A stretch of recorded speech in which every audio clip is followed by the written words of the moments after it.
Harka fuunee hordoftoota keenyaa nageenyi keenyaa bakka jirtanitti isin haa qaqqabu jechaa odeeffannoo wayitaawaa Sadaasa 3 bara 2025 qindeeffannee isinitti himnaa dursa oduu ijoo.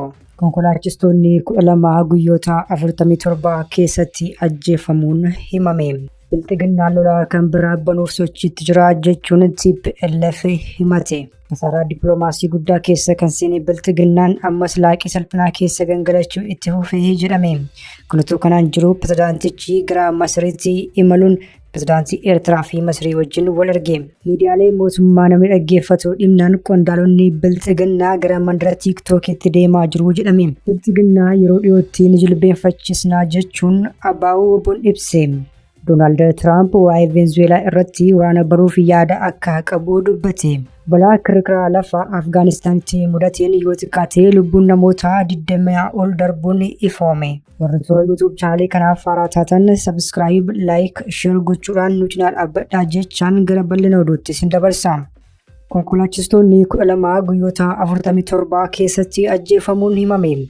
Hawaasa isaanii cichanii kan tajaajilan konkolaachistoonni bakkeewwan adda addaa keessatti ajjeefamaa, butamaa fi hiraarfamaa jiru jedhame. Odeeffannoon fuula miidiyaa hawaasaa shufeeroች ድምጽ jedhurraa arganne akka ifoomsutti yoo ta'e guyyoota 47 darban keessatti konkolaachistoonni 12 ajjeefamaniiru. Kana malees lakkoofsaan hedduu kan ta'an yoo butaman imaltoonni 6 fi gargaaraan konkolaachisaa tokko ajjeefamuutu ifoome. Ajjechaawwan kunneenis kan raawwataman gaafa 5/2018 lakkoofsa Itoophiyaatti naannoo Amaaraa godina Gondar Kibbaa Mahidar Maariyaam irraa gara Dabra Taaboritti uummata fe'ee imalaa kan ture konkolaachisaa minibaasii tokko rasaasaan ajjeefameera. Guyyuma kana bakka Gondar Addas jedhamutti imalaan tokko rasaasaan rukutame akka ajjeefame maddi kun ni eera. Gaafa 23/2018 lakkoofsa Itoophiyaatti Gondar Matammaadhaan nama fe'ee kan imalaa ture konkolaataan geejjiba uummataa Abbaa Duulaa jedhamu irratti haleellaa raawwatameen konkolaachisaa tokkoo fi imaltoonni 5 ajjeefamaniiru. Gaafa 29/2018 naannoodhuma kana aanaa baatiitti konkolaachisaan ambulaansii ajjeefameera. Gaafa 20/2/2018 lakkoofsa Itoophiyaatti warataadhaa gara Dabra Taabor imalaa kan ture konkolaachisaan tokko yoo ajjeefamu gaafa 21/2/2018 ammoo konkolaachisaan FSR tokko ajjeefamuutu himame. Ajjechaa wal fakkaataan naannoo Amaaraa bakkeewwan akka Tablaa, Dirreedhawaa, Walqixxee, Mataaraa, Wallaggaa fi iddoo birootti raawwatamuu gabaasni kun ni addeessa. Kanaan duras konkolaachistoonni bakkeewwan garaagaraatti ajjeefamaa, butamaa fi saamaa jiraachuu deebiidhaan himachaa turan. Konkolaachistoonni biroo yaada kennaniin manaa bahanii nagaan manatti deebi'uuf yaaddoo hamaa keessa jiraachuu himatu. Masaaraa dippiloomaasii guddaa keessa kan seene Bilxiginnaan ammas laaqii salphinaa keessa gangalachuu itti fufe.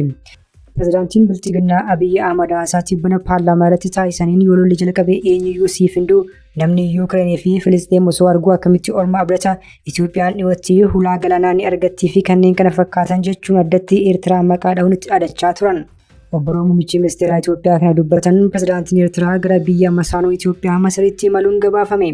Masiriinis walabummaa Eertiraa tiksuu waan barbaachisaa akka gootu ibsuun dhimmi galaana diimaa Itoophiyaa akka hin alaallanne dubbatte. Isaayyaas utuudhuma Kaayiroo jiranii Pirezidaantiin Somaaliyaa Hasan Sheek Mohammad gara Kaayirootti imaluun ammoo ifoome. Hasan Sheek Mohammad imala isaanii kanaan eebba godambaa Masirii irratti hirmaachuutu gabaafame. Kanaan dura biyyoonni sadan jechuunis Eertiraa, Somaaliyaa fi Masiriin walitti dhufuun walta'iinsa ijaarrachuun ni yaadatama. Abiyyiifi uummata miliyoona 130 qabnaa jedhee dhaadachuun isaa biyyoota ollaa hunda akka mufachiisee maddeen dippiloomaasii gabaasaa jiru. Biyyoonni hunduu gochaa weeraraa fi humna ofiin dhaadachuu mootummaa Bilxiginnaa kana ija shakkii ilaalaa akka jirantu gabaafame. Keessumaa Jibuutii, Somaaliyaa, Sudaan, Eertiraa fi Keeniyaan mootummaa Bilxiginnaa wajjin hariiroo qaban hedduu laaffachaa akka jirutu himame. Dureen biyyoota sadanii jechuunis Abdul Fattah al-Siisii, Isaayyaas Warqii fi Hasan Sheek Mohammad Kaayirootti wal arguun mootummaa Bilxiginnaa Finfinnee jiru hedduu rifachiisuutu gabaafame. Bilxiginnaan biyya keessatti haleellaa hidhattoonni raawwatanii raafamee jiguuf kan jiru yoo ta'u, biyyoota ollaa wajjinis maqaa hulaa galaanaatiin atakaruu keessa galee umurii aangoo isaa ofitti gabaabsaa jira jechuun xiinxaltoonni siyaasaa himaa jiru. Bilxiginnaan lola kan biraa banuuf jechuun TPLF himase. Guyyaa kaleessa Jeneraal Taaddasee Warradaa gara Kibbaa Tigraayitti imaluu fi dhukaasni turuunis ijoo dubbii miidiyaalee ta'eera.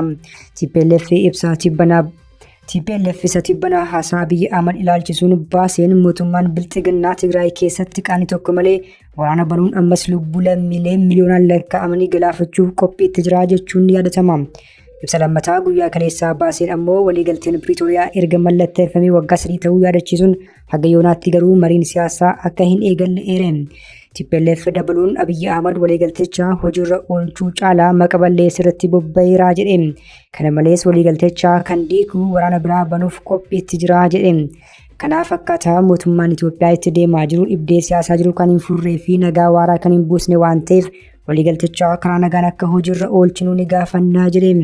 Itti aanaa durataa TPLF fi itti aanaa pirezidaantii bulchiinsa yeroo kan ta'an obbo Amaanu'el Asaffaa yaada kennaniin mootummaan federaalaa waliigalteen Piriitooriyaa akka hojiirra hin oolle danqaa ta'aa jiraachuu yaadachiisuun Bilxiginnaan diimoogiraafii fi ji'oogiraafii naannichaa jijjiiruuf hojjechaa akka jiru ibsaniiru. Olaantummaan seeraa akka mirkanaa'utti gaafatamummaan akka jiraatu, beenyaan akka kaffalamu, lafti weeraramee fi uummanni buqqa'ee akka deebi'u, warri godaanan qe'ee isaaniitti akka deebi'an kan jiru hojiirra oolchuurra uummaticha jilbeenfachiisuuf Bilxiginnaan hojiitti jiraa jedhe qondaalee naannichaa kun. Kunis kanaan jiru pirezidaantiin bulchiinsa yeroo Tigraay daawwannaa kaaba Tigraayitti taasisuun ijoo dubbii ta'eera. Bilxiginnaan hidhachiifamanii jedhamanii kan hamatamanii fi ofii isaanii humna nagaa Tigraay jechuun kan of waaman pirezidaanticha irratti dhokaasa banuutu gabaafame. Lolli kunneen naannoo Affaar keessa kan buufatanii jiran yommuu ta'u kaleessa garuu moortarii fayyadamuun gara raayyaa Asabootti dhokaasaa ta'utu gabaafame. Miidiyaaleen mootummaa Bilxiginnaa namni dhaggeeffatu dhimnaan qondaalonni tiiktaakii fayyadamuu eegalan. Qondaalonni mootummaa dubbii isaanii hawaasa biraan gahachuuf miidiyaan isaanii daawwataa dhabnaan tiiktaakii fayyadamuutti deebi'uu isaaniitu gabaafame. Miidiyaaleen mootummaa hedduun oduu dhama hin qabne inumaa suba fokkisaa hedduu qindeessanii dhiyeessaa oolu. Siyaasaa mootummaa suphuu fi qajeelchuu qofaatti fuulleeffachuun waan qabatamaan lafaa hin jirre kuulanii miidhagsanii dhiyeessu. Kana uummanni gaafa arguu miidiyaalee isaanii dhaggeeffachuu fi hordofuu baqate. Rakkoo kanaaf furuuf xiyyeeffannaan laatamee dalagamaa kan ture yoo ta'u, humaa gaafa furmaataa dhaban qondaalonni olaanoon mootummaa ofuma isaanii fuulduree tiiktaakii irratti deebi'uutu gabaafame. Akka kanaan dhiyeenya kanaan Ambaasaadder Diinaa Muftii tiiktaakii banatanii na hordofaa utuu jedhanii mul'ataniiru. Haalli kun dubbiin hammam akka jajjabaatte kan agarsiiftudha jedhame. Miidiyaan mootummaa OBN, Faanaa, EBC, raadiyoo dabalatee gurguddaan kan utuu jiranii dhimmi gara tiiktaakii isaan fide maalii kan jedhuuf miidiyaan mootummaa hundi yeroo ammaa kana sadarkaan daawwannaa isaanii akkaan gadi bu'uutu himame. Hawaasaa qabachuu dubbii isaanii kana sammuu uummataatti fe'uuf bakka itti hawaasa argan yoo dhaban gara kanaan dhufan jechuun namoonni yaada kennaa jiru. Faarsee bulaan lafaa fi mana fudhatee miindaa fi durgoodhaan hojjetu dhiibee waan dadhabeef sadarkaa ministeeraatti namoota pilaatfoormii hundarratti bobbaasuufis jedhame. Kun kan nama gaddisiisu garuu namoonni miindaan qacaramanii miidiyaa hawaasaatti bobbaafaman tokkoon isaaniiyyuu anniisaa fi dandeettii hawaasa tiiktaakii amansiisuu danda'u dhabuu isaaniitiin. Kanarraa ka'uun ministeeronni ofuma isaaniif miidiyaa hawaasaatti bobba'uuf akka jirantu himame. Muummeen ministeeraa Itoophiyaas gama tiiktaakiin dhufuu malu jedhameetu eegamaa jira. Kanaafis agarsiiftuun dubbii tibbanaa paarlaamaa irratti dubbate keessaa warri dhimmaa galaana diimaa nuun hin laallatu jedhantu jiru jedhee ture. Dubbii kanaan mandaruma tiiktaakii irraa dhaga'ee waan aaree fakkaataa kan jedhan namoonni muummeen ministeeraa mataan isaayyuu ganda tiiktaakii seenuu akka maluutti tilmaamaniiru.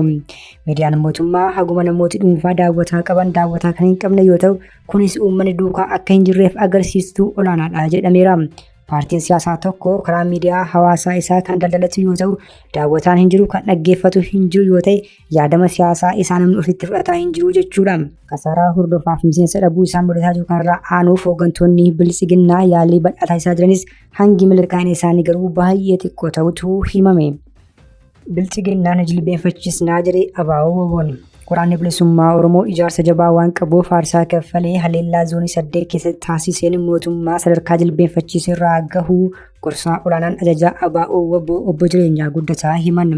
Mariin mata duree qabsoon bilisummaa Oromoo akkamiin goolabamaa jiru karaa zuumii fi miidiyaa hawaasaan kallattiin taasifame irratti qondaalonni waraana bilisummaa Oromoo fi namoonni siyaasaa dhiyaachuu yaada kan kennan yoo ta'u obbo Jireenyaanis maricha irratti yoo dubbatan akkas jedhan. Marii edda galgalaa kanarratti qondaalli waraana bilisummaa Oromoo qajeelaa Siraaj Xaa Abdii, Piroofeesar Mahammad Hassanii fi obbo Jireenyaa Guddataa qooda fudhataniiru. Tarsiimoo fi ijaarsa gahaa qabaachuu isaatiin WBO'n zoonii 8 keessatti waraana mootummaa haleelee sadarkaa maqaa shororkeessummaa ofirraa haqee mariif mootummaa jilbeenfachiisurra gahee jedhan gorsaa olaanaan ABO-WBO obbo Jireenyaa Guddataa.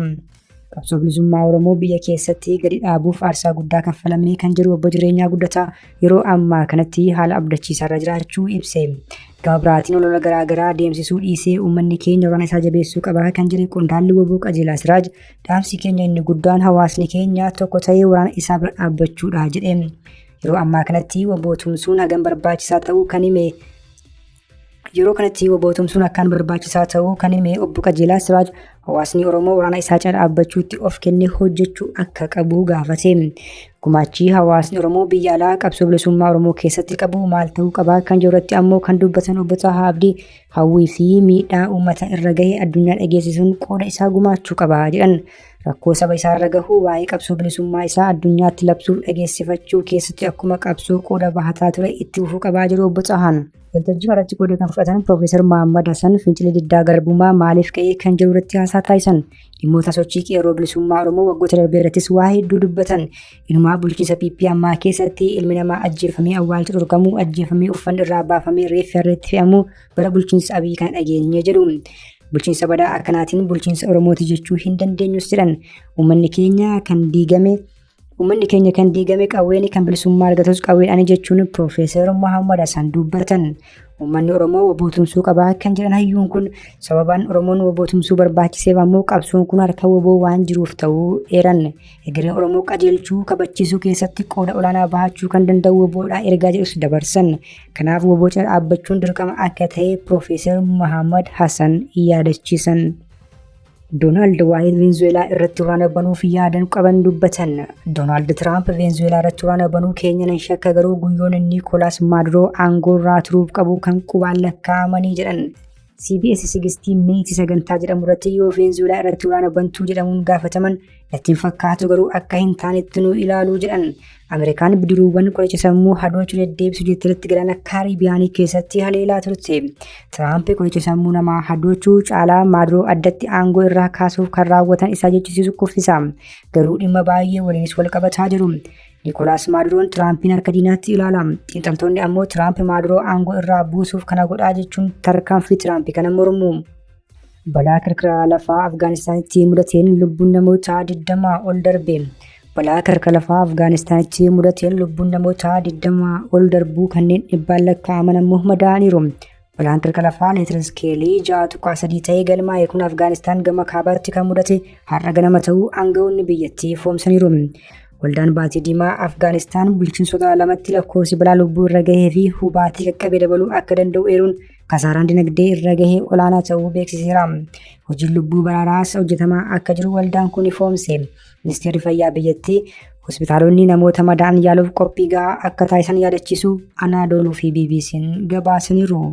Hordoftoota keenya oduun sa'aatii kanaaf qabannee dhiyaannee kana gammachuu hordoftan ture. Oduu biraan haga walitti deebinutti nagaatti.